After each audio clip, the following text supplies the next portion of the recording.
Welcome back, viewers, to Elder Scrolls Online Part 4, and this time we're checking out Aldmeri Dominion, and the race I'm picking is the Khajiit, aka the Cat People, Catman. I'd have to say, these and the Argonians are definitely the most unique races you can be, and they look pretty damn awesome. Whilst making my character, I thought to myself, do you know what I want to be? Do you know what I really want to be? Is a white fat tiger with an Asian beard. And that's what I made myself, because this game allows me to fill every little fantasy what I have. Was I having that fantasy because I was playing Elder Scrolls, or would I have had that fantasy no matter what? Maybe looking in the mirror and thought, you know what, Zen, I'm gonna have an operation and I'm gonna turn myself into a tiger. I might have. So do you know what? This game stopped me from making a huge mistake on some plastic surgery. So that's a good thing. That's all I'm saying. Here you go, I'm in. I'm in the game. The first thing I noticed about this first zone of the Khajiit is that the lighting is amazing. I didn't notice it in the other two zones, but when you look into the sun and look at all these shadows, it's pretty mind-blowing. I've never seen graphics like that. Definitely the shadows, the lighting engine in an MMO. Now, I'm sure you guys are going to disagree. I'm sure there'll be some fan boys and girls, not being sexist, of other MMOs like, oh no, the lighting and the graphics are much better in that. I'm just saying from my personal experience, I was very shocked by the lighting in this game. The way it looks, the way the shadows are casted by the, the light hitting the objects. It's just pretty beautiful, especially in this shipwreck tropical island what I'm on right now. I'm gonna be completely honest though, that this zone was my least favoured one, because the other two I just found a bit more fun at. The snow one, which is not Daggerfall. Daggerfall is the first one what I did, which is the pirate island I call it. The Ebonheart area, which is the snow area, a bit where you would expect Nords to live, and I think they do live there. Yeah, Nords live there. I was a dark elf on that. That'll be coming out soon. I've got so many footage of that. I recorded it with a friend, my friend Ashley, and we got together and we went through the full story. You can hear all the NPCs. It'll be really good. There's about 5 episodes of what's going to be coming out on the Ebonheart. There's only going to be 1 episode on this area, because as I was playing it, I was realizing that this isn't really that interesting to me. But if you believe that you're not going to think the same way as me and you might like this area, feel free to just watch another YouTube video of just a walkthrough of this area, because this is just my opinion. It wasn't very entertaining, the quests didn't grab me, and I mean, the environment was pretty cool, but it was way too similar. I found it way too similar compared to the pirate islands from Daggerfall. Daggerfall, is that right?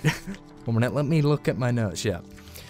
So, because it was all deserty, to be honest, in the inland it was very green on this area, but still, I just didn't find it as fun as I thought it would be.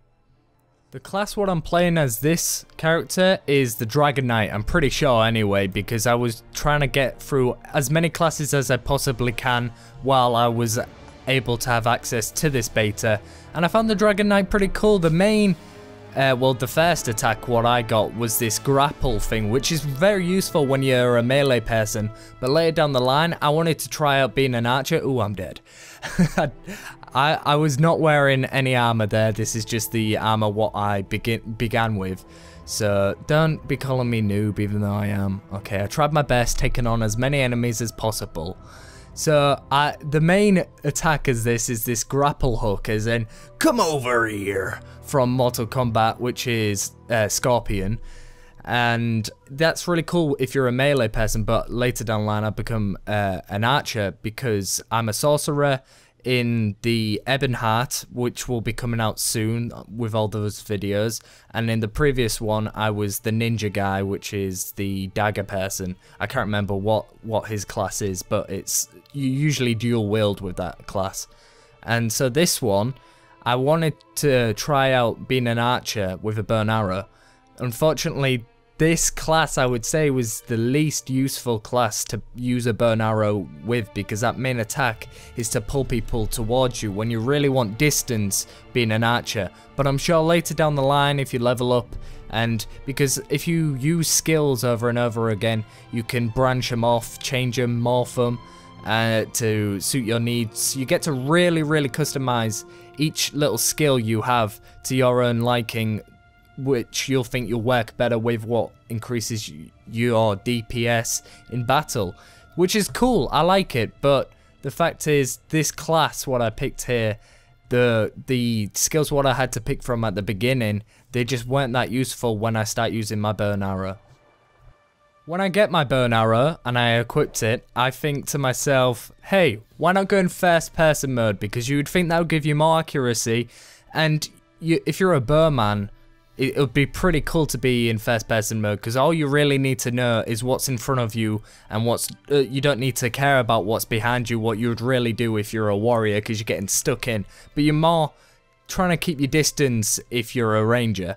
So I go into first person mode and I realize that the field of view, the FOV in first person mode on Elder Scrolls is terrible. It's like at 60 or something. That's my estimation, because there's no actual slider in the settings to adjust it when I was playing. I don't know if they're going to put that in, or maybe it's a bug, maybe it's meant to be in. You would think that you should be able to make your field of view wider, because I have a pretty big monitor in front of me, and if my field of view isn't that wide, it's pretty nauseous playing, and it's just, you can't see what's to the left of you or to the right of you, which you would normally be able to see if you was in real life. If you had two eyes, you're not fixed to a certain square. You have a pretty wide field of view when you come to think about it. So when you're playing in first person mode, it's very hard to be in combat, and when you're just walking down the road, because I had to keep looking at my feet because I kept stopping every now and again, not realizing that there's a rock in front of me because my field of view's not wide enough. I'm gonna shut up about that subject because it just pisses me off so much, and I don't want this to turn into a rant. So for the actual bowmanship, there being a ranger, an archer, using a bow and arrow basically, it was fun. I enjoyed it. I enjoyed it more than using a sword, just for the fact that when you're swinging your sword at the enemies, there's no feedback. It feels like you're just kind of cutting through butter.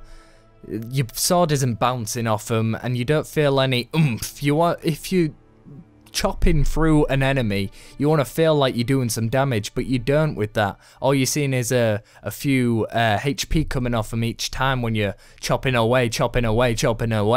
I mean, I want more. But when I was a bowman, I felt pretty powerful, just because I know I could run around and keep shooting, and they couldn't even touch me.